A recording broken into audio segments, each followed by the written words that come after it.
Hi friends, welcome to mom's kitchen. ఇప్పుడు ఈ వీడియోలో చికెన్ ఫ్రైని స్పైసీగా టేస్టీగా ఎలా చేయాలో చూద్దాం.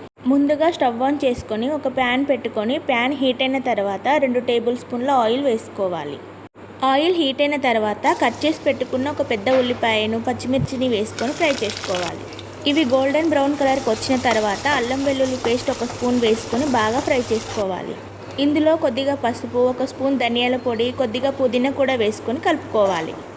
ఇప్పుడు ఇందులోకి ముందుగా కడిగి పెట్టుకున్న చికెన్ని వేసుకొని హై ఫ్లేమ్లో 2 మినిట్స్ కలుపుకోవాలి. చికెన్లో నుంచి వాటర్ బయటికి వచ్చిన తర్వాత మూత పెట్టి 5 నిమిషాలు మీడియం ఫ్లేమ్లో ఉడికించుకోవాలి. నేను పక్కన రైస్ని కూడా పెట్టుకున్నాను. నేను రైస్ దమ్ చేసుకోవడానికి ఇలా పాత పెంకని యూస్ చేస్తాను. పెంక పైన ఇలా రైస్ని పెట్టి దమ్ చేయడం వల్ల మంట ఈవెన్గా తాకి రైస్ బాగా కుక్ అవుతుంది. చికెన్ కుక్ అయిన తర్వాత మూత తీసి కలుపుకోవాలి. ఇప్పుడు ఇందులోకి కొద్దిగా వాటర్, పచ్చిమిర్చి, 1 స్పూన్ కారం, సాల్ట్ వేసుకొని కలుపుకోవాలి. ఇప్పుడు చికెన్ని 2 మినిట్స్ మూత పెట్టి కుక్ చేసుకోవాలి. వంట రాని వాళ్ళు కూడా ఈ రెసిపీని ఈజీగా చేసుకోవచ్చు. చాలా టేస్టీగా ఉంటుంది.